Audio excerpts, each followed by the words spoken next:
Hello and welcome, fellow bookworms and film fans. Welcome to this week's episode of The Contented Narrative, and happy holidays and Merry Christmas for tomorrow. So I would be remiss if I didn't do a book to film adaptation based on obviously Christmas. Last year I did The Grinch. So this year is A Christmas Carol, written by Charles Dickens. It is mercifully very, very small because Dickens has been known to be a very long-winded writer. It was published in 1843. Now, it has been adapted to screens multiple times as Christmas Carol. You've got, obviously you've got Scrooged, you've got Christmas Carol multiple times over the years. But obviously, in case you guys didn't guess it, I will be doing a Muppets Christmas Carol. Now, the reason I do that is because I did a Muppet Treasure Island, and to be perfectly honest, it's my favourite adaptation. Michael Caine as Scrooge, you can't go wrong. Now, obviously, I will be discussing three things. I will be looking at how good is the film, how good is the book, and how well does the film take from the book. Of course, because it is a full book to film adaptation, I will be discussing spoilers.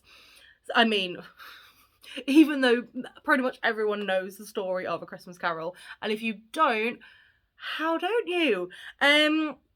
So the film, as I said before, of course I was going to do Muppets Christmas Carol as the film. I mean, you know, you've got Bob Cratchit as Kermit the Frog, and his wife is of course Mrs. Piggy. You got Tiny Tim, played by Kermit's nephew. I'm saying it like they're real people. Then you've got Michael Caine as Scrooge. And honestly, it's one of those that, of all the adaptations, this one I will watch, not necessarily every year. There are some Christmas films that I do watch every year. I don't necessarily watch this one every year. Obviously I watched it this year for this episode, but it's such a feel-good, nice film. And I mean, most of the Christmas carols are, because of the book that it's based on. But it's just, I don't know, I really enjoy the Muppets, and I just feel like their adaptation is very, very good. I mean, it's just another reason why I love this film more than probably the other ones is an old fencing friend of mine, Chris Rowley. He is actually an extra in the film. So when I watch it and I see him, I'm like, hey, that's Chris. He's uncredited, but he's in there, and I do see him, and it does make me smile. But it is a really good adaptation, and I really do enjoy watching it. And it's one that I think you can watch with the kids. It's not too scary, because sometimes in some adaptations, put my teeth back in, the ghosts are a little bit scary maybe for children, but obviously this is made for children, so it's not too scary, so you can watch it, with your family, your friends. And I just think it ages well. I don't think I've ever watched a Muppets thing that hasn't aged well. And honestly, it's a 9 out of 10 for me. It's just such a delight to watch, and I could watch this nearly every single year. As I said, I don't watch it every year, but the majority, I will be like, oh, if I've got a spare afternoon and I'm looking for a Christmas film, I'll be like, oh, I'll just pop on Christmas Carol by the Muppets. So honestly, if you haven't already, and I don't know how you haven't, because it was released in 1992, year of my birth. So if you haven't watched it already, please do go and watch it. I'm pretty sure it's on Disney Plus. But if it's not, it'll be somewhere. Now, the book. Now, I know this is controversial for me to say, because I do love reading and I do love a lot of the older authors, but Charles Dickens is a hit and miss author for me. I think it's because when he was writing, he was paid by the word. So some of his books, and because it was sort of like written as serials, some of his books has like a cliffhanger or like a chapter every other chapter, and he's paid by the word. So sometimes I find his work's a little hard going. And I probably will do a future Charles Dickens book film adaptation in the next year or so. But I do sometimes be like, oh, it's a bit of a chore reading. And I think it's because as well, we did study Great Expectations at school. And I know that sometimes when you study books at school, it sometimes takes the joy out of it as well, because it's like, oh, and he said he had a red carpet. What does he mean by having a red carpet? And you're like, he had a red carpet. So, but A Christmas Carol is short, it's sweet, it's a couple hundred pages long. I picked it for this month's book club that I run in Leeds as well. And it was just, it's basically just over 100 pages.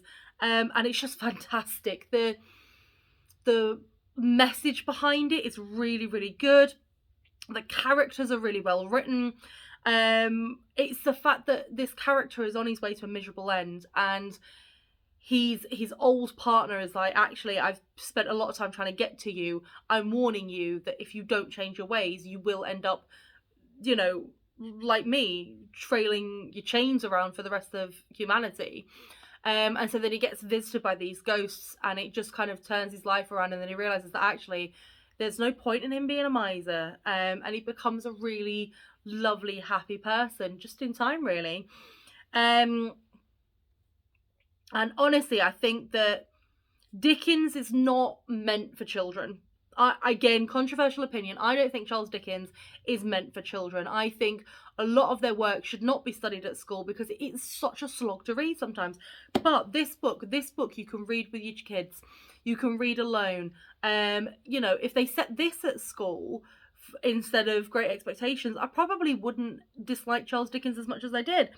But it's just so well written. It's so lovely. It's so short but sweet, and it's got a great message behind it. I do think if you know, this could be a good. I know some people do book calendars instead for advent calendars. Do this, have this as the Christmas Day one or the Christmas Eve one, and read it before Christmas. And it's just such a lovely book. So, the plot. Now, the plot is very, very similar. Muppets tend to be quite similar. So the book starts, though, with us being told that Marley is dead and Scrooge is a miser. No figure. But the film starts with a similar way, but you've got Gonzo as a narrator. So the biggest difference is that Gonzo is the narrator who's also kind of Charles Dickens. I'll figure that one out. But in both, his nephew comes to ask Scrooge to join him and his wife for dinner, to which Scrooge, of course, says no. Even though he says no every year, his nephew still comes every year and goes, do you want to join us? In both, he gets two men coming asking for a charitable donation, to which obviously Scrooge says no. And he also sort of shoos a carol singer at one point, is like, get out of here, you know. Now, in the book, it's just his assistant Bob Cratchit who works for him and asks for Christmas Day off.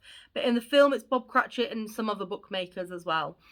Now, in both, Scrooge is very reluctant to let them have Christmas Day off, but he lets them have it off all the same, saying that, you know, the day after you need to be in bright and early to do this. So then he goes off, he closes up shop and he goes home and he has a miserable little evening. For him, he doesn't see any difference. For me, I'm like, that is a horrific evening. I'd hate to be in that evening. And then he encounters the ghost of Marley. Now, in the book, it's one ghost because obviously Marley's his old partner. In the film, it's two Marleys because it's played by those lovely, miserable old Muppets that are always there to heckle them. So obviously it was always going to be two in the film.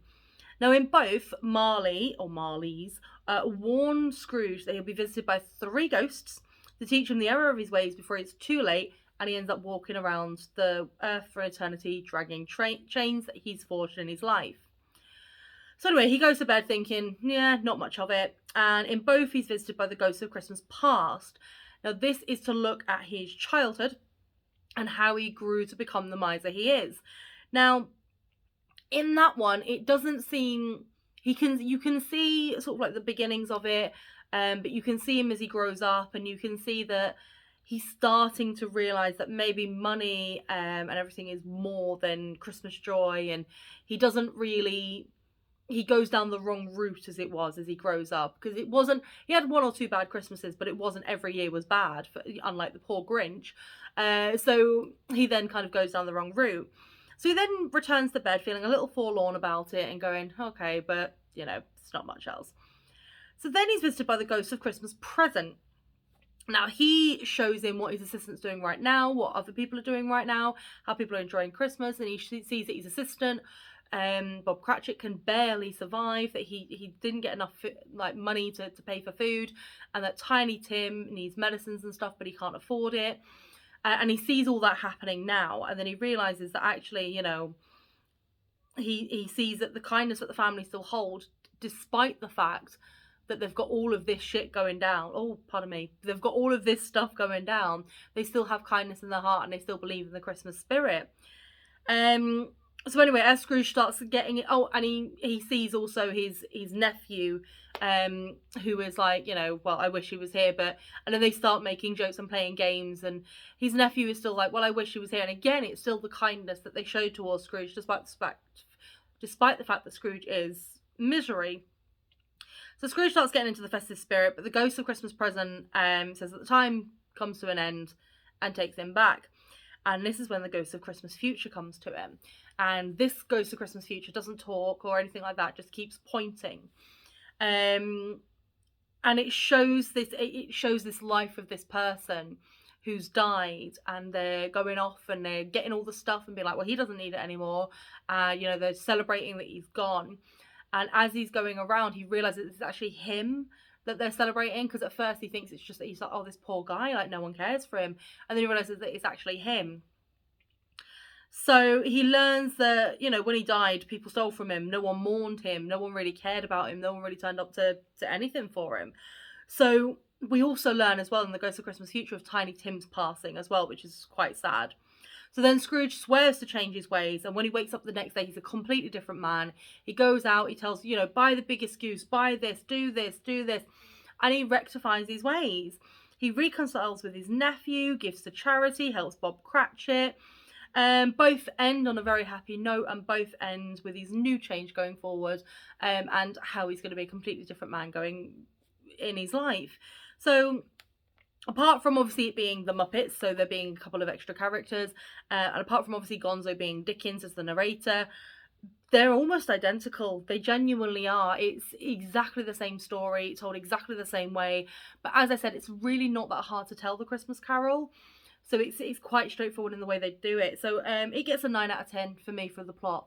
But please, if you agree or disagree with anything that I say, if there's any book to film adaptations that you want me to do, leave it below in the comments. Don't forget that I do have a Facebook group called The Contented Narrative. I am also on Instagram as The Contented Narrative as well. So follow, join, do whatever it is that you like. But happy holidays, guys. Merry Christmas for tomorrow. Obviously I've got a episode coming up before the new year, but if you don't watch the next week's episode, have a great new year as well. Thank you so much for your support this year, and remember to always keep it contento.